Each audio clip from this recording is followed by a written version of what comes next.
ये खबर पारुल यूनिवर्सिटी द्वारा प्रस्तुत की गई है। क्या सिर्फ 40,000 रुपए के लिए देश की सुरक्षा दांव पर लगा दी गई? क्या पाकिस्तान तक भारतीय सेना के काफिलों की लाइव फीड पहुंचाई जा रही थी? और क्या नशे की लत ने युवाओं को जासूसी नेटवर्क का बड़ा हिस्सा बना दिया है? आज बात एक ऐसे खुलासे की जिसने सुरक्षा एजेंसियों को भी अलर्ट मोड पर ला दिया है। पंजाब के पठानकोट जम्मू नेशनल हाईवे यानी कि NH 44 पर सेना की गतिविधियों पर नजर रखने के लिए हाई डेफिनेशन जासूसी कैमरे लगाए गए थे। आरोप है कि इन कैमरों की लाइव फीड पाकिस्तान तक भेजी जा रही थी।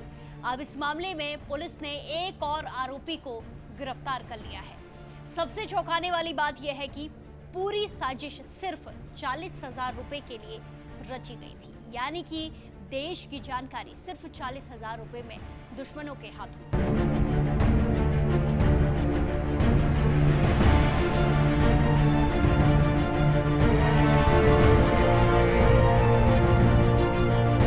पठानकोट जम्मू नेशनल हाईवे भारत के सबसे संवेदनशील और रणनीतिक रास्ते में से माना जाता है, गिना जाता है। इसी हाईवे से सेना के काफिले, हथियार, जरूरी सैन्य सामान और पैरामिलिट्री फोर्सेस की आवाजाही होती रहती है। ऐसे में इस रूट पर जासूसी कैमरा मिलना सिर्फ एक क्राइम नहीं बल्कि देश की सुरक्षा से जुड़ा बेहद गंभीर मामला माना जा रहा है। पुलिस जांच में सामने आया है कि आरोपी बलजीत सिंह उर्फ बिट्टू ने अपने साथियों के साथ मिलकर हाईवे पर हाई डेफिनेशन 360 डिग्री कैमरा लगाया था। ये कैमरा हर एंगल से वीडियो रिकॉर्ड कर सकता है और सेना के मूवमेंट पर लगातार नजर रख सकता था।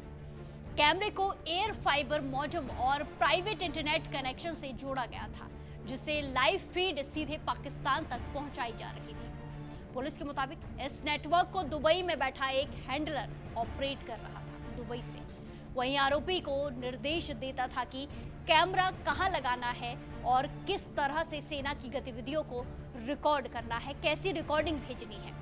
शुरुआती जांच में यह भी सामने आया है कि आरोपी को इसके बदले करीब 40,000 रुपए दिए गए थे। वहीं अब इस मामले में पुलिस ने दुकान मालिक अंकित शर्मा को भी गिरफ्तार कर लिया है।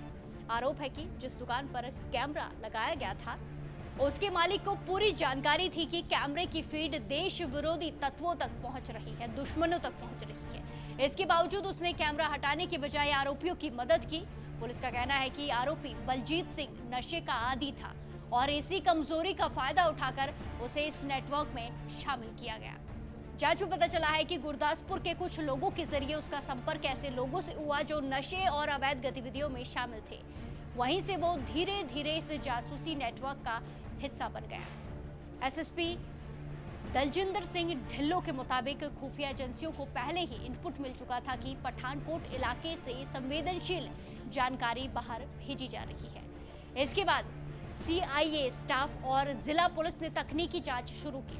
कई दिनों तक निगरानी के बाद पुलिस ने कैमरे का पता लगाया और फिर जाल बिछाकर आरोपी को गिरफ्तार किया गया, उसे धर दबोचा गया। जांच में यह भी सामने आया है कि अप्रैल महीने में जब पुलिस ने इलाके में चेकिंग बढ़ाई थी तब आरोपी ने कैमरा हटाकर दुकान के अंदर छिपा दिया था, लेकिन बाद में फिर से उसी कैमरे को हाईवे के पास लगा दिया गया। इससे साफ है कि आरोपी लगातार सेना की गतिविधियों पर नजर रखने की पूरी कोशिश कर रहा था। इस मामले में बलजीत सिंह के अलावा विक्रमजीत सिंह उर्फ विक्का, बलविंदर सिंह उर्फ विक्की और तरनप्रीत सिंह उर्फ तन्नू के नाम भी सामने आए हैं। पुलिस ने सभी आरोपियों के खिलाफ भारतीय न्याय संहिता और ऑफिशियल सीक्रेट्स एक्ट के तहत केस दर्ज किया है।